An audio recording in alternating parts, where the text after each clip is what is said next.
శుక్లాం భరధరం విష్ణుం శశివర్ణం చతుర్భుజం ప్రసన్నవదనం ధ్యాయేత్ సర్వవిఘ్నోపశాంతయే అగజానన పద్మార్కం గజానన మహార్నిశం అనేకదంతం భక్తానాం ఏకదంతముపాస్మహే. ఓం గం గణపతయే నమః. ఓం శ్రీమాత్రే నమః. ఓం శ్రీ గురుభ్యోం నమః. మా ఆది ఆస్ట్రాలజీని చూస్తున్నటువంటి మీ అందరికీ అలాగే విదేశాల్లో కూడా ఉంటూ నా వీడియోస్ని చూస్తున్నటువంటి మీ అందరికీ కూడా పేరు పేరున నా హృదయపూర్వక నమస్కారాలు.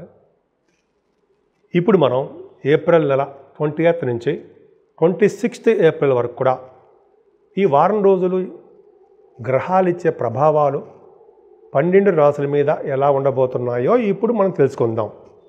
దానికంటే ముందర నేను చెప్పే వీడియో మీకు నచ్చితే షేర్ చేయండి, లైక్ చేయండి. అంతేకాదండి, మీ జాతకాలు చూపించుకోవాలనుకున్నా, చెప్పించుకోవాలనుకున్నా ముఖ్యంగా కావాల్సింది డేట్ ఆఫ్ బర్త్ అండి. టైం పర్ఫెక్ట్గా ఉండాలి, చాలా మంచి రిజల్ట్స్ వస్తాయి. అలాగే మీ పుట్టిన ఊరు ఎక్కడుంది అయితే మీకు వివాహాలకు సంబంధించిన విషయాల్లో కానీ, చదువు విషయంలో కానీ, జాబ్ సంబంధించిన విషయాల్లో కానీ ఎన్ని అంశాలు, ఏ అంశాలు సరే మొత్తం కూడా కూలంకుషంగా నేను చూసి నేనే మీకు ఫోన్ చేస్తాను, మళ్ళీ చెప్తాను కూడా. మీకు ఏమాత్రం చెప్పించుకోవాలనుకున్నా, చూపించుకోవాలనుకున్నా తప్పకుండా మా ఆది ఆస్ట్రాలజీని కన్సల్ట్ చేయండి. సో నేను చెప్పిన వీడియోస్ మీకు నచ్చుతాయని అనుకుంటున్నాను, నచ్చే ఉంటాయి. సో మీకు నచ్చితే సబ్స్క్రైబ్ చేయండి, మీ ఫ్రెండ్స్ సర్కిల్ వాళ్ళకి కూడా షేర్ చేయండి.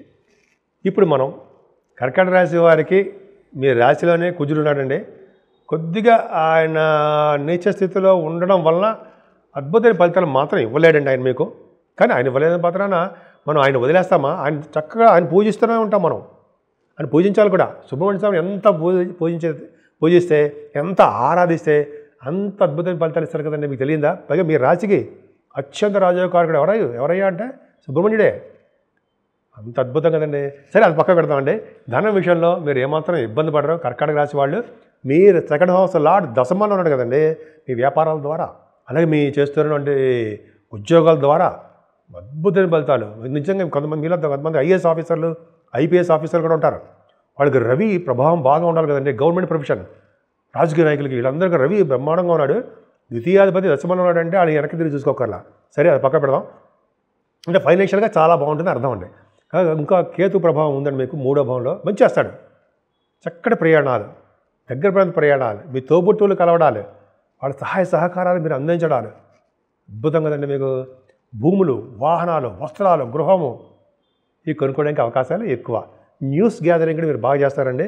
అంతేకాకుండా ఈ 4th హౌస్ లార్డ్ శుక్రుడు కూడా ఎగ్జాల్టేషన్ ఉన్నాడు కాబట్టి మీ తల్లిగారి యొక్క ఆరోగ్యం భద్రమే. ఆవిడకి ఎటువంటి అనారోగ్య సమస్యలు వచ్చినా సరే అటు చక్కగా ఆరోగ్యవంతురాలుగా తయారైపోతారు. అంతేకాకుండా మాతృ ప్రేమ మీ మీద ఎక్కువ ఉంటుంది. ఆరోగ్యమే కాకుండా మాతృ ప్రేమతో కాకుండా సంపదలు కూడా ఆవిడ ఉంటాయండి ఆవిడకి. అలాగే విద్యార్థులకి చదువు విషయంలో ఏమాత్రం ఆటంకాలు ఎదురు అవ్వవు. చక్కగా బ్రహ్మాండంగా సక్సెస్ అవుతారు. ముఖ్యంగా వ్యవసాయదారులకు చాలా బాగుంటుందండి. పంటలో నష్టాలు రాకుండా ఆనందదాయకంగా ఉండడానికి అవకాశాలు ఎక్కువ ఉన్నాయి. ఏదేమైనా మీ రాశి వారికి 7వ స్థానంలో చంద్రుడు ఉన్నాడు. 21, 22 మీ రాశ్యాధిపతి. 7వ ఉంటే ఏంటి, ఫారిన్ కంట్రీస్ అనుకుంటాం కదా. లగ్నాధిపతి 7వ ఉన్న రాశ్యాధిపతి వాళ్ళు విదేశ పర్యటన చేసి తీరుతారు మీరు. ఇంకా చాలా కారణాలను చెప్తా. సో 7వ స్థానంలో చంద్రుడు ఉండడం వల్ల, గురు దృష్టి ఉండడం వల్ల భార్యాభర్తల యొక్క అనురోగ ఆప్యాయతలు, అదృష్టము ఖచ్చితంగా బాగుంటుంది. దాని ఇంకో విధంగా చెప్పాలంటే అన్యోన్య దాంపత్య జీవితం అంటాం. 7వ స్థానాన్ని కళత్ర స్థానమని, అదృష్ట స్థానమని అంటాం కదా. అవన్నీ మీకు ఉన్నాయి. మీరు చేస్తున్న వ్యాపారాభివృద్ధి ఖచ్చితంగా బాగుంటుందండి. ఏదైనా భాగ్యస్థానం పర్ఫెక్ట్గా మీకు బాగుంది. భాగ్య, రాజ్య, లాభస్థానం 3 బాగున్నాయి. భాగ్యస్థానంలో బుధ శుక్రులు సినిమా రంగంలో బాగా ఉంటారండి. మీరు సక్సెస్ రేట్ ఉంటుంది. అలాగే మంచి మంచి బట్టలు కొనుక్కుంటారు. ఎదుటి వాళ్ళకి హెల్ప్ చేసే తత్వంలో ఉంటారు మీరు. ఆభరణ యోగం మీకు ఉంటుంది బుధ శుక్రుల వల్ల. కళారంగంలో అభిరుచి ఎక్కువ ఉంటుంది. అలాగే శని రాహువులు భాగ్యస్థానంలో ఉన్నారు కాబట్టి గంగా స్నానం చేయించడానికి అవకాశాలు ఉన్నాయి. ఫ్లైట్లో ఎక్కి తిరుగుతుంటారు. భాగ్యస్థానంలో చంద్రుడు కూడా ఉన్నాడు. రాశ్యాధిపతి చంద్రుడు 25, 26 ఇది కూడా కారణమే కదా మీకు ఫారిన్ కంట్రీస్ వెళ్ళడానికి. అంతే కదా. చంద్ర రాహులు ఉన్నారంటే రాహు బలవంతుడైపోతాడు కదండి భాగ్యస్థానంలో.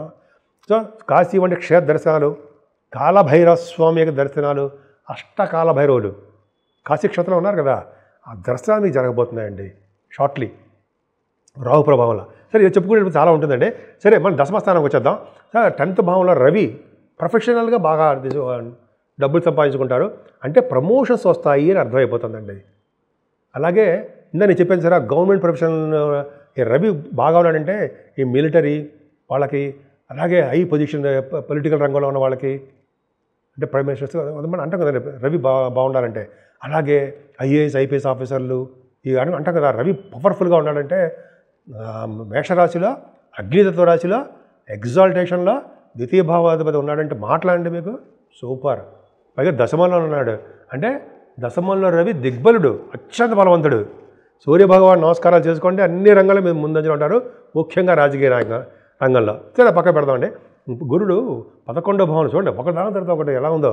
భాగ్యస్థానము, రాజ్యస్థానము, లాభస్థానము. లాభస్థానంలో గురుడు ఉన్నాడంటే ముఖ్యంగా వేద పండితుడికి అద్భుతంగా ఉంటుందండి. ముఖ్యంగా ఇంకంతే కాకుండా మీ లా రిలేటెడ్ సంబంధించినటువంటి కోర్టు కేసులు అటువంటి ఉంటే మీరు త్వరగా బయటపడిపోతారు, మంచి శుభవార్తలు వింటారు. భగవంతుడి దయండి, అంతే, నాదేం కాదు.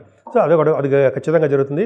అంతేకాకుండా గురుడు వలన వస్త్ర పరిశ్రమల వాళ్ళకి, ఫుడ్ బిజినెస్లో ఉన్న వాళ్ళకి, బంగారం వెండి ఆభరణాల వాళ్ళకి చక్కటి ఆదాయం ఉంటుందండి. స్టేషనరీ బిజినెస్ వాళ్ళకి, ఫైనాన్స్ రంగంలో ఉన్న వాళ్ళకి, డాక్టర్స్ లాయర్స్ వృత్తిలో ఉన్న వాళ్ళకి, విద్యా సంస్థలో ఇలా చెప్పుకోండి, లేకపోతే ఎన్ని ఉంటాయండి. మీకు తెలియదే ఉంది. ఏ చిన్న బిజినెస్ చేసినా బ్రహ్మాండంగా ఉంటారు. ఈ వారం మొత్తం ఒక ఊపేస్తారన్న కర్కట రాశి వాళ్ళు సందేహం లేదు. కానీ మీరు పూజించవలసిన దేవుడు మాత్రం సుబ్రహ్మణ్యుడే. ఆయన ఎట్టి పరిస్థితులు మొదలుకూడదండి. సుబ్రహ్మణ్యం కళ్యాణం కానీ, అష్టోత్తరం కానీ మన ఇంట్లోనే పూజించుకుందామండి. ఓం శం శరవణ భవాయ నమః, ఓం శం శరవణ భవాయ నమః, ఓం శం శరవణ భవాయ నమః అని సుబ్రహ్మణ్య స్వామి కొలుద్దాం, మంచి రాజయోగం పొందుదాం. ఇప్పుడు మనం 12 రాశుల వాళ్ళకి, అంటే మేషం నుంచి మీనరాశి వరకు కూడా రెమిడీ అండి. అంటే నవగ్రహాలకి సంబంధించినటువంటి రెమిడీ ఏం చేస్తే బాగుంటుంది ఈ వారంలో. దత్తాత్రేయ స్వామి వారిని కొలవాలండోయి. దత్తాత్రేయ స్వామి వారిని కొలవడం వలన, అలాగే గణపతి సచ్చిదానంద స్వామి వారు గురువు గారిని పూజించడం వలన 12 రాశుల్లో ఉన్న వాళ్ళందరికీ కూడా ఎటువంటి కష్టాలు రాకుండా, ఎటువంటి ఇబ్బంది కలగకుండా దత్తాత్రేయ స్వామి వారు, అలాగే గణపతి సచ్చిదానంద స్వామి వారు కూడా మనకు అనుగ్రహం ఇస్తారు అనడంలో సందేహం లేదు.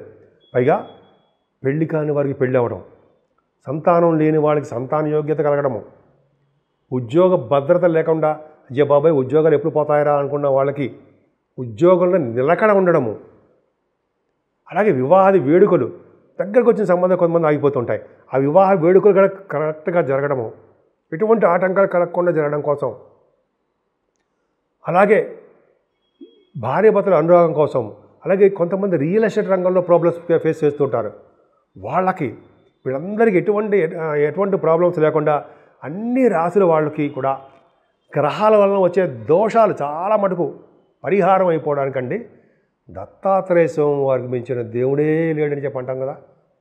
బ్రహ్మ విష్ణు మహేశ్వరుల యొక్క స్వరూపము శ్రీ దత్తాత్రేయ స్వామి వారు. నాకు చాలా ఇష్టం దత్తాత్రేయ స్వామి వారు అంటే.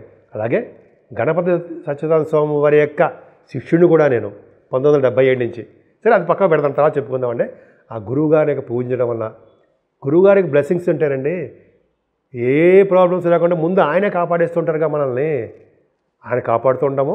అలాగే దత్తాత్రేయ స్వామి వారి యొక్క అనుగ్రహం తీసుకోవడం వలన, అలాగే అమ్మవారి యొక్క కనకదుర్గ అమ్మవారి యొక్క బ్లెస్సింగ్స్ తీసుకోవడం వలన, అమ్మవారికి చండీ హోమాలు చేయించుకోవడం వలన మనకి ఎటువంటి కష్టాలు రాకుండా ఈ దత్తాత్రేయ స్వామి వారు, మన గురువుగారు గణపతి సచ్చిదానంద స్వామీజీ వారు, అలాగే అమ్మవారు కనకదుర్గ అమ్మవారు, వీళ్ళందరినీ పూజించడం వలన అసలు మనకి ఏమైనా కష్టాలు ఉంటాయంటారా?